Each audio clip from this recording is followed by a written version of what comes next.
Él es Juan Enrique López Aguirre. GRD Multimedia presenta. ¡No le cambie! ¡No le cambie! Damos con gusto la cordial bienvenida al director de la Facultad de Medicina, Luis Carlos Hinojos.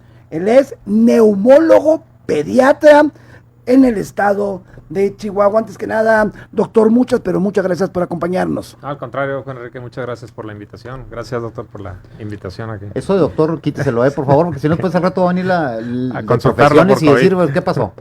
Sí. No, pero es doctor no es de medicina, ¿eh? Sí, ¿no? En ciencias de la comunicación. Imagínese si fuera doctor, hijo de su... Se morían el 1, 2, 3. Como el pero es en serio, Jaime. Por eso. Nunca te la supiste cuando no, esa no me la supe, la policiaca. Él era un excelente delegado de previas, ese Chapito, y también de la judicial andaba ahí. Sí, era con Chito Solís. Era medio policía. Con Chente González, era medio policía. Sí, por el Chapito. Sí. Doctor, antes que nada, muchas gracias, de veras. Al contrario, gracias. Qué bueno, nos cae como anillo al dedo, sin meterle ingrediente político. Sí. Por lo que estamos viviendo en estos momentos en el estado de Chihuahua, en todo el país, pero aquí nos toca en el estado de Chihuahua. Usted como especialista, usted como experto, como profesional de la medicina, ¿cómo ve el panorama? ¿Cómo se está manejando todo? Sabemos que el hospital central fue declarado COVID, hospital COVID en Juárez. Pues hay varios acá en Delicias y todo. Si es lo que se dice realmente, doctor, si son los casos que no se están maquillando, ya son 249 muertos, es correcto. 1,300 casos de contagio hasta el día de hoy. Así es. Se dieron muchos diagnósticos de neumonía atípica. Así es. Pero ya no han dado ningún diagnóstico de neumonía atípica. De la noche a la mañana se terminó la neumonía atípica. Sí. Y esos de neumonía atípica resultan que eran de COVID-19. Pero, en fin, entonces no son 1,300 casos, son más de 1,300 casos. Sí, no, definitivo, ese es los 1,339 casos que son los reportados registrados de manera oficial, pero definitivamente en esta fase, es que tenemos que entender la fase en la que estamos. En esta fase 3 de la epidemia, ahorita tendremos una cantidad de positivos muy amplia, porque para bien o para mal, más para bien, pues el 85% de los pacientes infectados por COVID cursa asintomático con síntomas muy leves. Entonces, eso significa que tenemos una buena cantidad de pacientes positivos que no se dieron cuenta o que vieron un resfrío común o un resfrío muy leve, a lo mejor un poco de fiebre, febrícula, y no le prestaron mayor atención, se tomaron un paracetamol y se acabó. Y eran pacientes positivos. Entonces, esa es la fase de la epidemia en la que estamos. Ahorita el virus anda en todos lados, ¿verdad? ¿Cuál es la parte que preocupa ahorita? Lo que mencionábamos hace un momento y que alguien también enviaba un mensaje y mencionaba que la gente se cansó. Se cansó de estar en sus casas y ahorita ya el tráfico lo vemos un tráfico normal. Alguien decía, ¿a dónde va la gente si los lugares siguen cerrados, ¿verdad?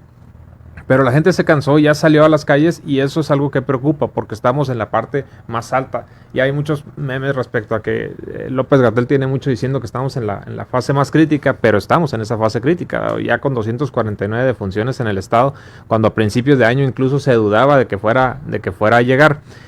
Creo que las cosas están bien, creo que están bien planeadas, creo que estamos en este momento, para como está la pandemia, estamos preparados para enfrentarla. Ahorita los hospitales que se han reconvertido, porque la Secretaría de Salud empezó un plan de reconversión desde hace tiempo, dirigido básicamente por el doctor Jesús Lozano. Ese plan de reconversión permitió que ahorita pues, varios hospitales estén dedicados exclusivo para el COVID, como son el General en Juárez y en el hospital universitario aquí en Chihuahua. Esos están a un 40-45% de saturación en este momento, es decir, todavía tenemos bastante capacidad en este momento para atender a los pacientes. La cantidad de ventiladores, por ejemplo, ahorita en el universitario hay 10 pacientes en la UCI, en la unidad de cuidados intensivos, y 13 pacientes en la sala general, todos COVID positivos, y hay algunos otros tantos sospechosos. Ese estatus de sospechoso pues es hasta que tenemos la prueba positiva. ¿Cuál es el problema del COVID que hemos encontrado y sobre todo en niños pero también en adultos? Que empieza a simular mucho el cuadro clínico. Es decir, sí tenemos un cuadro característico pero puede haber muchas variantes del mismo. Tal forma que hay pacientes que se presentan con dolor abdominal sin fiebre o con cefalea, es decir, dolor de cabeza sin fiebre y resultaron COVID positivo, ¿no? Porque les hacemos la prueba y salen positivos. Eso nos está ocurriendo mucho en los niños. Entonces es un virus medio traicionero en ese sentido también, y eso ha sido parte del problema. Creo yo que una cuestión aquí acertada fue la premura con la que se hicieron las cosas.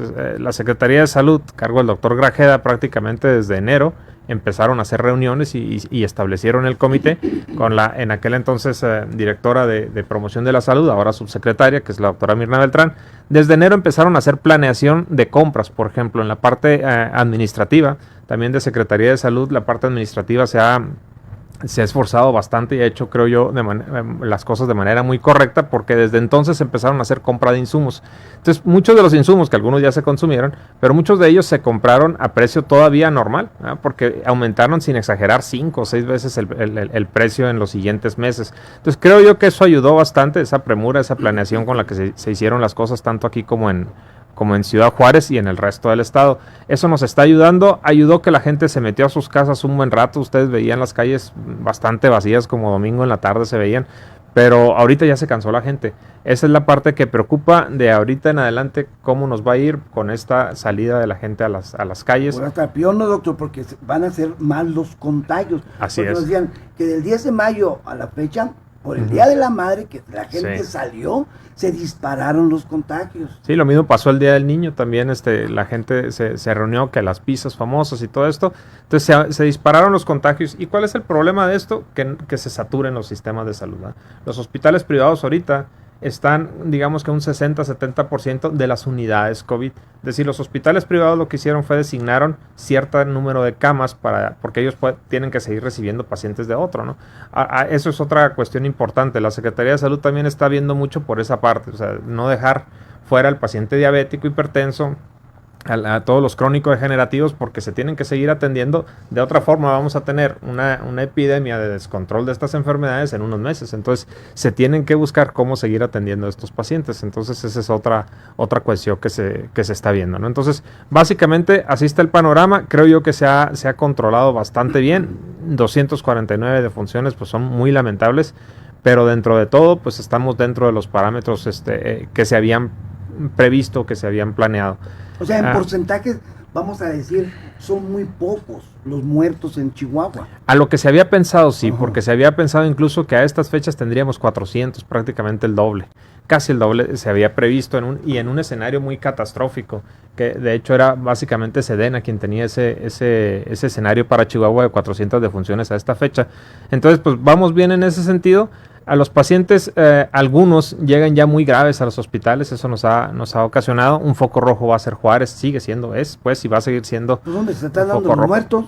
Es donde más defunciones tenemos. Los hospitales privados de aquí de Chihuahua están ya recibiendo pacientes de Juárez, porque allá ya está saturado la parte privada, ¿no? Entonces, creo yo, mi conclusión sería que vamos bien, pero me preocupan los siguientes días por la salida de la gente, por la reapertura económica, que entiendo yo esa parte, entiendo la cuestión económica de que ya se necesita reactivar de alguna manera. Yo entiendo que hay muchas empresas que están sufriendo y mucho desempleo, pero sí esa parte también preocupa, que nos vaya a saturar los hospitales por completo, ¿no? Oiga, doctor, preguntarle, ¿por qué esa alta letalidad que se está sufriendo en Chihuahua? Básicamente aquí el problema son las comorbilidades. La mayoría de los pacientes que han presentado defunción tienen una comorbilidad, ya sea diabetes o hipertensión descontrolada, y la otra la obesidad. La obesidad está siendo una de las comorbilidades más importantes. Por eso incluso López-Gatell hablaba de que este regreso a la nueva normalidad, que le comentaba yo al señor rector que la frase está mal, ¿no? Porque no se regresa a algo nuevo. Sería la transición a la nueva normalidad. Debe de incluir el control de peso que tanto se ha incluido. Hay que recordar que México y Chihuahua somos de los países y estados con mayor grado de obesidad. Obesidad infantil, tenemos una amplia obesidad infantil. Entonces, esas comorbilidades hacen que la letalidad sea más alta. Va a haber más letalidad en las regiones donde haya más obesidad, diabetes, hipertensión, que en aquellos que no. Un comentario también, en el caso de los medicamentos, el tratamiento, porque hay muchos ya inventos o descubrimientos que se han hecho en diferentes partes del mundo, Estados Unidos por un lado, Japón por el otro. En el caso de Chihuahua, ¿cómo lo están Oye, atendiendo? ¿Cómo los están curando si no, Al- si no hay una medicina para el coronavirus? Ahí les va. Recuerden que las infecciones virales en general pueden ser autolimitadas. Es decir, infecciones virales tenemos, por ejemplo, el resfrío común. El más común es el adenovirus, que es cuando uno trae la gripe común y corriente, ¿no? La mayoría son autolimitadas, por eso se decía, no hay cura para eso. O sea, vete a tu casa, descansa 2-3 días, tómate un té y se acabó. Decían, los virus De tardan... canela no, doctor, ¿eh? No, eso no, porque puede ser problema. Que comentamos lo O del sea, le diputado. estamos Sí. curando al Partido Encuentro Social por su diputado, No se que crea, dijo que todavía. el coronavirus se cura tomándose un té de Té canela. No, No, regresamos a la normalidad, a ver. ¿cuál es el problema de los medicamentos? Que no tenemos un medicamento específico. Por ejemplo, cuando salió lo de influenza, ahí me tocó vivir pues de frente la pandemia de influenza. Yo estaba en México en el Instituto Nacional de Enfermedades Respiratorias, precisamente hace 10 años, cuando sale la influenza, y allá pues era un caos, ¿no? Llegamos a tener hasta 50 pacientes entubados, pero sale el oseltamivir, el tratamiento, no tan caro además, se distribuye a nivel mundial, y bueno, pues eso benefició mucho. Las siguientes brotes de influenza ya fueron mucho más fácilmente controlados porque ya teníamos un medicamento específico que le pegaba al virus. En el caso del COVID todavía no tenemos ni un solo medicamento que le pegue. Hay 4 o 5 tratamientos que se están usando porque en algunas regiones del mundo se vio que algunos pacientes mejoraban. Entonces, por ejemplo, se habló mucho de la hidroxiquinoleína, que es un medicamento que realmente o básicamente se utiliza o se utilizó en un inicio contra malaria y que actualmente lo utilizan algunos pacientes que tienen enfermedades inflamatorias crónicas como lupus o algunas enfermedades así o artritis reumatoide. Se vio que algunos pacientes extrañamente mejoraban con él y en algunos protocolos se empezó a usar. Ahora cada vez están saliendo más artículos y más protocolos que dicen que no tiene utilidad. Pues por eso se deja de usar. Por ahí se habla de la acitromicina, de la ivermectina. La ivermectina es un medicamento que utilizamos para parásitos y que por ahí alguien también descubrió que también le pegaba y también se está usando en algunos protocolos. Entonces no tenemos nada específico. El famoso también protocolo de plasma de paciente convaleciente También eso que China se hizo muy famoso. es otro que se ha estado tratando, pero tampoco ha demostrado de manera fehaciente que pueda ser útil. También tenemos el problema del tiempo, ¿verdad? O sea, para tener un medicamento, estudios adecuados, controlados a largo plazo, pues no tenemos el suficiente tiempo, por eso se utiliza todo lo que se puede. Y lo más importante es controlar las condiciones físicas del paciente. Es decir, en la terapia intensiva lo que están tratando es mantener su presión adecuada, que no haya comorbilidades, controlarlas. Eso es lo que se está buscando en las terapias y así es como se ha visto que empiezan a recuperarse los pacientes. El señor Robles le hace una pregunta al doctor, le dice, ¿qué opina de que el 1 de junio entren a trabajar las maquiladoras? ¿No es mucha gente junta? Sí, como habíamos comentado, o como comentaba previamente, entiendo la parte económica o socioeconómica que ya urge que se reactive la economía. Y bueno, a lo que le estamos apostando es que el 1 de junio ya esté la curva lo suficientemente aplanada, tal vez no hacia abajo, pero sí suficientemente aplanada para que con medidas extremas de protección en las maquilas, en los centros de estos de trabajo que se van a regresar, se pudiera evitar el contagio. Pero definitivo va a ser un riesgo, definitivo. Bueno, le manda a saludar. Ahora ya me hace falta un Qué bueno que aquí tequila. está un inmunólogo. No, Neumólogo. me hace falta un- Neumólogo. ¿Cómo dijiste, Jaime? Inmunólogo. También sería porque tiene también formas de... Es otra de especialidad. la inmunidad, Sí. exacto. Pero tiene herramientas para eso también. Es correcto. A ver, pero... Pero yo solo soy doctor, yo sé lo que necesito Ah, para ok. esto. Un tequila, te dije. Ok. Yo también me sé recetar, me autorreceto. Dice Mario Hernández, buenas tardes, saludos al actual director de la Facultad de Medicina. Atentamente, un ex bibliotecario del viejo campus. Excelente. Mario Hernández. Muchas gracias, Mario. Aquí Saludos. se me perdió, es que aquí, mira, aquí está. Es que entran un chorro y se me van. ¿Cómo se llama? Se apaga el teléfono y luego Sí, tengo que volver a... se pierden. Sí. Bueno, pero en fin. Aquí están algunos también. Ponlo luego. Este... Dice Miguel Gamboa García, gracias Juan Enrique por estar insistiendo en el quédate en tu casa, al igual que el doctor. Lamentablemente la pandemia va en aumento. Pues sí va en aumento, doctor. Sí, está llevando la curva como esperábamos, pero sí, efectivamente, sí se está viendo un aplanamiento. Eso es algo bueno. Hemos estado viendo sí Pues ya se disminución. vacilan mucho eso de la curva de la planeamiento. Sí, ya sobran los memes de esto, ¿verdad? Sí. A propósito de la carta que decía de la doctora Ponce, dice Sí. Arturo Mata, la gente anda como si nada. Si siguen así, esa noticia puede ser verdad aquí en Chihuahua. Así es. Isauro Loya le manda a saludar. Un saludo, Isauro. José Luis Marín también. Bueno, ay, mi estimado Jesús López, insiste con las camionetas blindadas de 8 millones, pero ¿qué tiene que ver las camionetas blindadas con el director de la Facultad de Medicina? El COVID sí las atraviesa. Sí las atraviesa. Sí. Bueno, ahí dice Jesús López, no salgan de sus casas, no salgan de sus casas. ¿Cómo, si en un escenario, cómo nos imaginaríamos ya después de que aunque el término está un poco extraño, ¿no? La nueva Sí. normalidad. Sí. ¿Cómo se imagina usted, doctor? Pues mira, vamos a transitar a aprender un poco más de higiene sobre todo, ¿no? Vamos a transitar a eso. La sana distancia se va a quedar. Esa llegó para quedarse el resto del año porque lo vamos a necesitar. Entonces yo creo que esa va a ser la nueva normalidad. Se insiste mucho, por ejemplo, en los trabajos que cada vez vemos más que se puede hacer parte del trabajo en casa. Yo creo que debemos de transitar a eso. Alguna parte del trabajo que se pueda hacer en casa, pues que se vaya el empleado a su casa y termine esa labor allá. Hay labores que incluso se pueden hacer por completo en casa. Ya ahora que se nos obligó, Las estamos tecnologías viendo también que nos sí han se puede. ayudado para eso. Y esa es la otra, vamos a transitar mucho hacia las nuevas tecnologías y vamos a familiarizarnos mucho con las reuniones, por ejemplo, de Zoom, que ahorita ya son de diario, llegaron para quedarse también, ¿verdad? Entonces vamos a transitar mucho esa normalidad. Bueno, vamos a la pausa comercial, dice Patricia Martínez, el mejor doctor que puedan tener mis hijos, un excelente gracias. ser humano y profesional, gracias por mantenernos al tanto, le dice Patricia Martínez. Muchas gracias, Patricia, un saludo.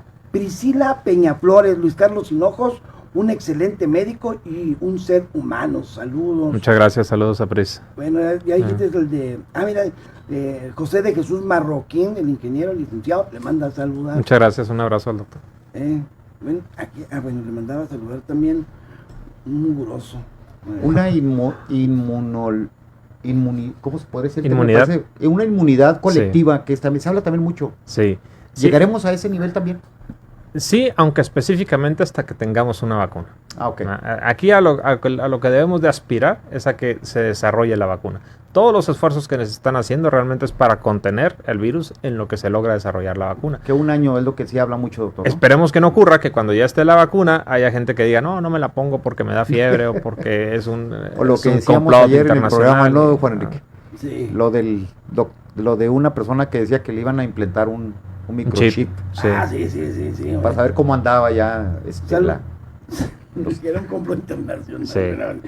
No, espérate, ya me traen los. Ya para que abrí la boca. Chiva, sí, bueno, cambio de tema. Salgo de una y me meto en otra. Pero no me rajo, compa. Firme, como el roble. Claro, porque sí lo dijo. Claro. Dice. Espérame, ahí voy, ya voy. Ok. Es que el productor de veras me pone nervioso. Sí, lo creo. Y como no le vio la cara, no sé quién es. Es el gusano. Y la paletita. Ya acabaste, güey. Ya se le acabó. Dice, un saludo de Federico Acevedo. Un Saludos saludo al buen doctor Fede. Hinojos, el buen Federico Acevedo. El licenciado Gil Vaca le manda saludar. Un abrazo a Gil. Al igual que Pavel Aguilar, dice un saludo al doctor, además de ser un gran doctor, es una excelente persona, un fuerte abrazo. Dice Saludos a Pavel, que lo vi entregando despensas por ahí, qué bueno que se sumó a esa causa. Unos lonches andan entregando todos duros, ya acá el pan bien duro, no, de veras, en serio. Te voy a hablar ahorita, Pavel, para aclarar eso, a ver si es cierto. No digo quién lo anda entregando. A la doctora Lucero Alarcón, saludos al director, buen director, dice la. Un saludo a Lucero Alarcón. Ahora dicen que las mucosas del estómago son atacadas por el COVID. ¿Cuáles son esos síntomas? Pregunta la señora González, y también le manda un saludo y abrazo de su amigo, el doctor Arturo Valenzuela. Un abrazo al doctor. Excelente doctor y amigo. Pues ahí Fíjate, está. el encargado del programa, del proyecto y lo de veo las acciones del para el gobierno, COVID. y lo hace Exacto. bien. Así es. Sí, el doctor Valenzuela se le ha rifado, como para hablar coloquialmente, Nomás que el allá que sí. en Juárez. Se patinó con lo de que si quieren bono de COVID, váyanse a un hospital. Y le tupieron ganas. Lo que él quiso decir. Lo que quiso decir. Vamos a la pausa. Regresamos con el director de la Facultad de Medicina del Estado de Chihuahua, de la Universidad Autónoma de Chihuahua, el doctor Luis Carlos Hinojos, pero ¿qué papel? ¿Qué papel juega la Facultad de Medicina en esto del COVID-19? ¿Y qué sigue? ¿Y qué sigue después de esto? La cantada. Es que anoche canté mucho. Bueno, seguimos aquí platicando con el doctor Luis Carlos Hinojos, director de la Facultad de Medicina. Por cierto, le manda a saludar también su homólogo, pero de la Facultad de Derecho, el licenciado Luis Rivera Campo, le manda a saludar. Pero doctor, ¿qué papel juega aquí la Facultad de Medicina en el combate contra el COVID-19? Pues muchas gracias, un saludo al Lic Rivera. Por indicaciones del señor rector, desde que empezó todo esto, el rector de la universidad, el maestro en educación Luis Alberto Fierro, dio la indicación a todas las facultades que buscaran dentro de sus características cómo poder apoyar a la Secretaría de Salud, al gobierno estatal, pero pues específicamente a la Secretaría de Salud en esta pandemia. Entonces, varias facultades encontraron la forma y por ahí ha habido una relación o una interrelación muy estrecha con la Secretaría de Salud, con la doctora Mirna Beltrán, a quien reconozco el trabajo que está haciendo al frente de esta subsecretaría. Y varias facultades han trabajado en esto. Por ejemplo, la Facultad de Ciencias Químicas apoyó con una gran cantidad de gel antibacterial en el inicio de la pandemia. Por ahí, en cuestión de económica, hablamos de 2.400.000 pesos que la Facultad de Ciencias Químicas aportó a la Secretaría de Salud en gel antibacterial. Algunas otras facultades también están apoyando con logística, sobre todo a la Secretaría de Salud. Y pues bueno, la Facultad de Medicina y Ciencias Biomédicas, por la naturaleza de la misma, al igual que la Facultad de Enfermería y Nutriología, dirigida por el doctor Cías, pues son dos facultades que han estado de lleno dentro, junto con la Facultad de Odontología también, dentro de la planeación o de las acciones que Secretaría de Salud está coordinando. Nosotros, como dije, por indicaciones del rector, pues nos pusimos literal a disposición de la Secretaría y a través de la doctora Mirna Bertrat se articularon varias acciones. Nosotros en la Facultad de Medicina pues tenemos a los pasantes de medicina, que ellos siguen dentro de sus áreas, nada más pues por su calidad de todavía estudiantes y haciendo su servicio social, pues hay un acuerdo nacional en donde no deben de estar en áreas COVID o en áreas de triage respiratorio, pero están apoyando en otras áreas, ¿no? Es lo que decíamos, que ahorita hay muchos esfuerzos dirigidos al COVID, pero hay áreas que no podemos desatender, entonces ahí es donde están apoyando los pasantes de medicina. Hemos estado al pendiente de que tengan el material adecuado de protección de acuerdo al área en la que están. Esto es algo importante, ¿no? Todo el personal de salud tiene equipo de protección, pero dependiendo del área en la que se encuentra. Yo, por ejemplo, el domingo pasado me tocó entrar a la terapia intensiva con una niña COVID positivo y hacer la maniobra de intubación, y pues tuve que tener todo el equipo, que son 4 o 5 capas de protección. No es lo mismo que quien está digamos en consulta externa, que con un cubrebocas es suficiente, ¿verdad? Entonces es dependiendo del área en la que esté. Pero bueno, están los pasantes de medicina. Una parte muy importante son los residentes. Los médicos residentes son aquellos médicos ya titulados que están haciendo ahorita una especialidad. La Facultad de Medicina y Ciencias Biomédicas cuenta con 19 especialidades aquí en la ciudad, y algunas de ellas pues son las que están de hecho directamente con los pacientes, y ahí pues quiero enviar un saludo a los médicos residentes que están en el hospital universitario, porque son los que están todo el día a diario con los pacientes ahí en el hospital central, en la terapia intensiva y en el área respiratoria, junto con los profesores que son los médicos adscritos que están ahí. Entonces son los médicos de medicina interna y de medicina crítica o de terapia intensiva, los médicos urgenciólogos también, los residentes. Entonces ellos están directamente en esas áreas y se han mantenido dentro de sus áreas de trabajo. Esos son los residentes. Con los médicos internos sí hubo un acuerdo nacional en donde se solicitó que se retiraran. ¿Por qué? Porque los médicos internos siguen siendo estudiantes, es decir, no están en calidad de hacer el servicio social como los pasantes, ni tampoco como los residentes, que ya son médicos titulados haciendo un posgrado. Los médicos internos son el último semestre de la facultad. Entonces, por ellos, por su calidad de estudiantes, se decidió retirarlos de los hospitales. Es posible que regresen el 1 de junio, pero que regresen a áreas también no COVID. Entonces, también por ese lado están. Nosotros en la facultad tenemos 4 carreras y una de ellas es Ingeniería Biomédica. Y el equipo de Ingeniería Biomédica se puso también a disposición de la Secretaría de Salud, y a través de la coordinación de Ingeniería Biomédica se determinó trabajar en un proyecto de una lámpara de luz ultravioleta para desinfección rápida de áreas en hospitales. Entonces ahí el profesor Alan Arbizu y la coordinadora Gabriela Sámano, ellos coordinaron estos trabajos y hicieron esta lámpara de luz ultravioleta que se donó al hospital universitario y está utilizándose ya. Por ahí ya está en proceso de que adquiera Secretaría de Salud otras 2 para el Hospital General allá en Juárez y para el Hospital Infantil aquí en Chihuahua, perdón.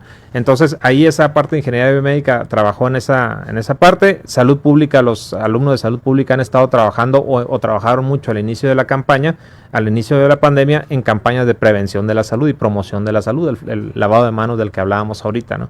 Entonces, así es como la Facultad de Medicina ha estado trabajando, y lo más reciente pues fue que el Laboratorio de Biología Molecular, de Pavón se llama, que es un laboratorio de investigación que tiene la facultad, se certificó por el INDRE para poder tomar pruebas y que fueran válidas. Pruebas diagnósticas de PCR en tiempo real, que son las que valida el INDRE, y entonces desde entonces hemos estado trabajando con la Secretaría de Salud. Se hacen entre 15 a 20 pruebas, no es mucha la capacidad que tenemos, pero bueno, es el aporte que hacemos, 15 a 20 pruebas diarias de PCR para el diagnóstico de COVID. Esto es mediante la validación que nos hizo el INDRE. Entonces, así es como la facultad está tratando de apoyar en este sentido. El rector de la universidad, desde que empezó la parte fuerte de la pandemia, decidió, bueno, no sé si estoy autorizado para decir esto, a ver si no me regaña el rector, pero decidió hacer la donación de 5 millones de pesos de la universidad a que se usaran en la pandemia. Entonces se donaron directamente a la Secretaría de Salud, y con eso se adquirieron algunos ventiladores y algún otro equipo de diagnóstico y equipos de protección. Hablan mucho de los ventiladores, ¿qué son? El ventilador, ¿cuál es el problema de esta infección o de influenza también? Es un problema pulmonar. Entonces el virus se distribuye en el torrente sanguíneo, pero va y en el pulmón empieza a causar una neumonía. Realmente esto de la neumonía típica, el COVID es una neumonía típica. Entonces, ¿por qué se le llama típica? Porque no es la clásica neumonía por otro germen, los clásicos gérmenes bacterianos, estreptococos, hemófilos, cualquiera de esos. Entonces la neumonía típica que causa el COVID se distribuye en la periferia del pulmón y empieza a destruir el pulmón de la periferia hacia el centro. Entonces, algo también que nos ha pasado con esto es que la radiografía tiene poca sensibilidad en los primeros días. Y la tomografía tiene alta sensibilidad, por eso hemos tenido que utilizar mucho tomografía para el diagnóstico de COVID. Entonces, hace caso de esa neumonía, y el paciente, lo que pasa es de que cada vez le cuesta más trabajo respirar. Es decir, no, los músculos respiratorios ya no meten suficiente aire a la vía respiratoria. Entonces, cuando el paciente se cansa, pues deja de respirar, hace un paro respiratorio y fallece, ¿no? Hay formas de detectar esto desde el punto de vista clínico y de prevenirlo antes de que ocurra. Hay veces que tiene uno que hacerlo de manera rápida, pero generalmente los médicos que están en terapia intensiva tienen la capacidad, mediante varios estudios, de determinar cuándo el paciente va a requerir ventilación mecánica. Entonces, ¿qué se hace? Se seda al paciente, se le duerme, se le pone un tubo que va de afuera hacia la tráquea, pasa por la garganta hacia la tráquea, que es una cánula endotraqueal, y esa cánula se conecta a un ventilador, que es realmente quien le va a estar metiendo el oxígeno y la presión del aire para que el paciente siga respirando. Por eso se llaman respiradores o ventiladores. Entonces se conecta a ese y ahí se queda hasta que el tratamiento o la evolución de la enfermedad permite que se restablezca el parénquima pulmonar y ya el paciente pueda respirar otra vez por sí solo. Es como un stand-by, o sea, como de decirle al cuerpo, no te preocupes, el ventilador va a respirar por ti. Ajá. Vamos a la pausa comercial. Hay más preguntas que le hacen al doctor, y también muchos saludos, a ver si viene más seguido. Cuando guste. Trae rating. Sube el rating. Sí. Esta me llamó mucho la atención, dice: estimado tocayo, espero esté todavía por ahí el señor director de medicina para preguntarle si él tuviera a un familiar que diera positivo al COVID, ¿con qué y en dónde lo trataría? Buena pregunta. Vamos a la pausa. No le cambie. Regresamos. Facultad de Medicina de la Universidad Autónoma de Chihuahua. Bueno, siguen los saludos para el doctor. Bueno, le hacía una pregunta antes de ir a la pausa, que le hizo un radio escucha, de que si usted tuviera un familiar que diera resultado de positivo de COVID-19, ¿cómo lo trataría y en dónde? Sí, definitivamente, y lo he comentado en el Hospital Central. Y insisto en reconocer el trabajo que están haciendo los médicos, tanto residentes como adscritos de ahí. Están rifando y chido. Entonces, yo he estado ahí en la terapia, la doctora Betsabe Valencia, que es una de las encargadas de ahí, tuvo a bien mostrarme cómo estaba la terapia en una ocasión que fui a visitar al director, al doctor Vittorio Viña, y ahí estuvimos. Realmente es una terapia muy bien preparada, la gente que está ahí está muy bien preparada, entonces sin duda yo me internaría en el Hospital Central. ¿Cómo me trataría? Pues dependiendo, porque les digo, no hay un tratamiento específico, entonces ahí depende cómo llegue uno, qué problemas traiga, qué comorbilidades traiga. Entonces, tampoco es de Tim Marín, sí, no hay una respuesta específica para eso. de Tim Marín, de dos. Sí, no. Pues El 1, 2, 3. 1, 2, 3. Sí, no. ¿Qué sigue, doctor? Bueno, lo que sigue es, de acuerdo a cómo vamos con el problema ahorita, si lo logramos mantener así, si lo logramos empezar a bajar, pues es transitar a esta nueva normalidad de la que ha hablado el gobierno federal. ¿Por qué nueva? Porque no podemos regresar a lo mismo de antes. Tenemos que regresar con mayor higiene, con mayor preocupación por el sistema inmunológico. Miren, ¿a quién les está yendo bien y a quién les está yendo mal? Pues a los que traen un buen sistema inmunológico. O sea, hay quien se ha enfermado y les digo, si hay dos personas y el mismo virus le pega a los dos y uno trae un buen sistema inmunológico y el otro no, pues uno puede hasta fallecer y el otro ni darse cuenta que tuvo la infección. Entonces, ¿qué tenemos que trabajar? En nuestra alimentación, básicamente, en nuestro estilo de vida. Tenemos que cambiar eso y si no lo hacemos, de verdad que estamos muy mal. Ahí me llamaba la atención porque hace mucho tiempo, pues 10 años, el doctor Contreras me había invitado a escribir algunas editoriales en El Heraldo y me llamó la atención que mi madre me sacó una de hace 9 años en donde hablaba yo de la pandemia de influenza. Y las cosas que ponía yo ahí me sorprendió cómo tienen actualidad ahorita y lo publiqué en mis redes y decía, bueno, pues que no aprendimos nada y pues pareciera que no. Entonces sí es importante que nos aboquemos a no volver a lo mismo, ¿no? Tenemos que cambiar, tenemos que insistir en nuestro sistema inmunológico sobre todo. No volver a lo mismo. Sin embargo, insisto, doctor, porque aquí en los comentarios que hay, pues todos apuntan a lo mismo. Sí. La gente no está haciendo caso. Así es. Las recomendaciones de la autoridad, tanto federal, estatal como municipal, están a la orden del día. Sí. Se han dictado los lineamientos. La gente no está haciendo caso. ¿Qué es lo que esperan? ¿Más muertos o qué es lo que quiere la gente? Pues sí, hace poco fue el municipio quien me habló, el doctor Luis Carlos Tarín, que le mando un saludo también, ahí está ahorita el director de pensiones municipales, y me decía que si podía hacer un spot. Y me dice, oye, pero ya queremos que sea un poco más agresiva la cosa, ¿no? Y fueron a varios médicos que nos invitaron a hacer esos spots. Y decía yo, en aquel entonces hablaba yo de 40 muertos. O sea, yo decía, ya llevamos 40 defunciones, por favor, no salgan a la casa, no salgan a la calle, pero manténganse en casa. Y ahorita ya llevamos 250 prácticamente, 249 fue lo que reportaron. Entonces, pues no estamos haciendo caso. Yo entiendo la desesperación que hay en la gente. Les decía yo que el doctor López-Gatell en algún tiempo, al principio por allá de marzo, por allá, le presionaban mucho para que ya metiera a la gente a las casas, ¿no? Y él decía, espérense, todavía no es momento, porque esto es como una carrera de 5 kilómetros. Si a los 2 kilómetros le dice a la gente, dale con todas tus fuerzas, a los 4 que queremos que le pegue, ya va a andar cansado. Y eso pasó, ¿no? Se presionó tanto, se metió a la gente a las casas y ahorita dicen, oye, ya tenemos 2 meses adentro, ya necesito salir a orearme y que salgan los niños y ahorita ya vemos los lugares todavía otra vez con gente. Creo que fue una muy buena medida cerrar los parques, cerrar el Rejón, lo cerraron la deportiva, ya si uno llega a querer correr ahí, luego llegan los guardias y lo corren, no porque me haya pasado, sino me dijeron. Entonces, creo que es algo bueno. Pero la gente sigue saliendo y eso nos va a costar muy caro. Yo pienso que va a ser un costo muy alto para el sistema de salud. Dice, doctor, le hacen otra pregunta. ¿Tendrá el dato sobre muertes de neumonía del año pasado respecto a este? No, pues, no lo voy a tener. No sé ni cuántas muertes han sido por neumonía este año. Sí, no voy a tener ese dato, habría que buscarlo. Pero, por ejemplo, doctor, en otros países hay brote del COVID-19 sí, miren, y van a volver otra vez al cierre, vámonos. Sí. ¿Qué es lo que nos preocupa también del COVID? Que no sabemos qué tanta inmunidad causa. Hay un estudio que da miedo en España, que recordemos que España ya va de salida ahorita y que tuvo una situación muy grave. Hay un estudio que marca solo el 5% de inmunidad, es decir, de los que se infectaron y sanaron, cuando les mides anticuerpos, solo el 5% tiene anticuerpos anti-COVID.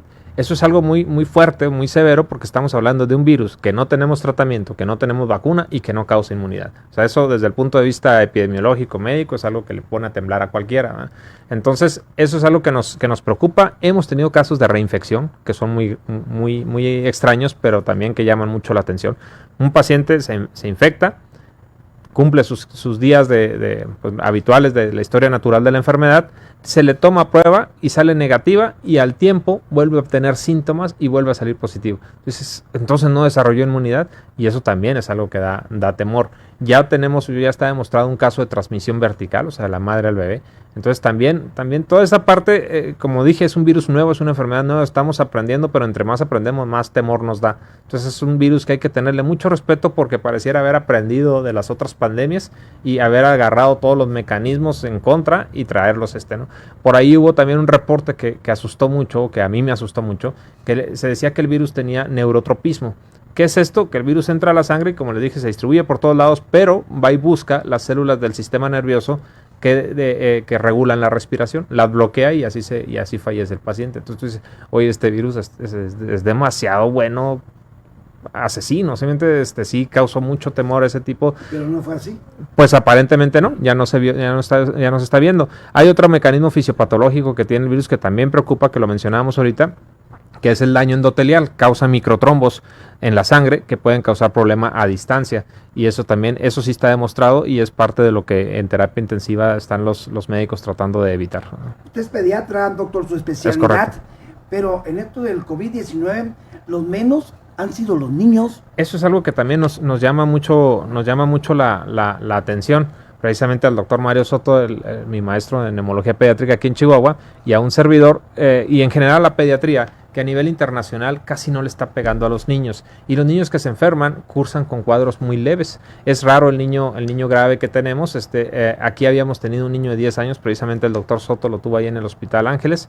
Y luego ya hemos tenido varios niños en el hospital infantil. Ahorita tenemos 2 pacientes internados, uno sospechoso y el otro positivo, en el Hospital Infantil de Especialidades.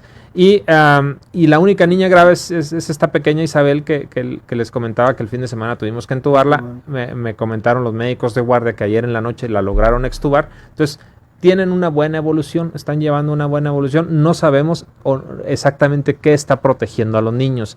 Se piensa que las vacunas, por ahí se hizo una relación de asociación, y quiero recalcar eso, no fue una relación causal, sino de asociación, en donde los países que no tienen la BCG, la vacuna de la tuberculosis, que es la que deja la marca en el brazo, eso les iba peor que a los países que la tenemos obligatoria como México. Entonces dijeron, a lo mejor la BCG está protegiendo, pero son solo relaciones de asociación, todavía no se demuestra nada que haya un mecanismo ahí de protección, pero efectivamente a los niños les está pegando menos. Ya estamos a punto de concluir, doctor, y todo lo que nos ha platicado, lo que nos ha dicho, lo que nos ha informado ha sido muy, pero muy valioso para que la gente tome conciencia. Sí. Sobre todo, para ellos está dirigido todo esto. Doctor, para cerrar, ¿cuál sería el mensaje que le daría a toda la gente que nos está escuchando en estos momentos? Yo insisto en que los esfuerzos que se están haciendo en Secretaría de Salud son esfuerzos que están bien hechos, planeados y sobre todo en coordinación con otras instituciones. Entonces, yo lo que le diría a la gente es, haga caso de las recomendaciones que da la doctora Leti Ruiz cuando sale ahí en redes sociales, el doctor Valenzuela, cuando sale la doctora Mirna Beltrán, no se diga el doctor Gumaro Barrios, que es el experto aquí. Entonces, hacer caso a las recomendaciones que se están haciendo, y la principal es, sigan quedándose en casa. O sea, si no tienes que salir, no salgas. Mire, esto de los cubrebocas fue muy controvertido o muy controversial. ¿Sirven de algo los cubrebocas, doctor? Sí, disminuyen el riesgo de transmisión, lo disminuyen, pero no lo evitan, solo lo disminuyen. ¿Por qué digo que fue muy controversial? Porque la gente lo que entendió fue, ponte cubrebocas y ya puedes salir y tener tus actividades normales. Es una inmunidad total. Así es, la indicación es, si tienes que salir así forzosamente, ponte cubrebocas para disminuir la transmisión. El que usa cubrebocas no lo usa para sí mismo, porque no le protege a uno. El que usa cubrebocas lo usa para disminuir la posibilidad de transmitirle al otro. No contaminarlo. Exacto, sí. Pues ahí tienen las recomendaciones de un personaje, de un profesional de la medicina que sí sabe. Y por eso lo imitamos. estimado Jaime. Sí, pues me está recordando Porque otra ya vez. me dijeron que todas las recomendaciones que das tú, Jaime, fallan. Ya, Al no, contrario, como doctor fallaste. atiendo mucho las instrucciones de los especialistas, y lo que estaba comentando lo hemos dicho también en este Sí, asunto, tenemos que y la esperanza que tenemos todos como seres de este planeta es que ojalá y la vacuna salga pronto, Lo más pronto. y ese tratamiento que también se descubra, ¿no? Se logre darse en el clavo en cuanto al medicamento que va a ayudarnos pues a prevenirlo, cuando menos sobre ahorita. Y Así sobre es. todo ayudar a las autoridades, Jaime. Ahí es donde tenemos que ser muy, muy cautos y sobre todo atenderlas siempre, porque finalmente son los expertos los que se nos están diciendo qué hacer y qué no hacer. Mira, aquí el clavo está en que el gobernador Corral, la alcaldesa Campos, sí le hacen caso a los consejos de los especialistas. Por eso Chihuahua es de los 3 estados que dijo no a clases presenciales y aquí terminamos. Y todas las recomendaciones que dan es en base a los especialistas. No sé si captaste el mensaje. El asunto... gobernador sí le hace caso a los No, el especialistas. asunto es muy sencillo, Jorge, y creo que aquí el doctor nos va a comentar esto antes de que nos vayamos, pero sí, el asunto también es que no se sabe en qué tiempo pudiera lograrse algo efectivo para controlarlo, y entonces en esa medida pudiera ser ese regreso o no a clases, que Así es lo es. que están señalando. Así es. Laura Lorena González le manda a saludar, excelente médico y sobre todo ser humano. Gracias, De que, saludos. pues, nos escuchan muchas mamás de sus pacientes. Así es, sí, un saludo a Bueno, todas, estoy bien. a todas ellas. No, doctor, muchas gracias, de veras. No, al contrario, Que gracias no a sea la ustedes por la primera, hace mucho invitación. que no venía. Cuando gusten, aquí Y estamos. lo bueno es que lo puso con manzanitas, con manzanitas nos puso Ha sido exactamente más lo que claro, tenemos. como el Exacto. agua transparente. Como buen catedrático también que debe ser, nos lo explica a este auditorio de que Él no da nos clases, mantengamos Jaime. en caso. Da clases en la Facultad No de da Medicina. clases. ¿No da ni una clase, doctor? Sí, doy clase de Es, Juan. administración en salud. Fíjate, Todavía. administración en salud. Mejor Bueno, todavía. No, le agradecemos al doctor Luis Carlos Hinojos, director de la Facultad de Medicina de la Universidad Autónoma de Chihuahua, el habernos acompañado.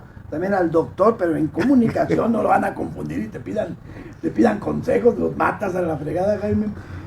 Jaime Mariscal, doctor, muchas gracias. No, la verdad, Juan Enrique, un placer, y sobre todo este programa estuvo muy, muy interesante por esta luz que nos transmite el doctor en cuanto a este padecimiento, a esta pandemia.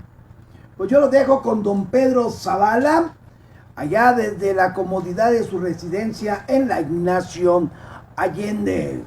Pues yo le mando un abrazo a mi querido Pedrito Zavala, qué bueno que ya los doctores... Oye, que se necesita alguna asesoría, No, que ya, hable con el es doctor, que ya el para que me doctor diga. sí. estaba tratando a Pedrito por recomendación de Luis Carlos Rivera y ya lo dieron de alta del COVID-19.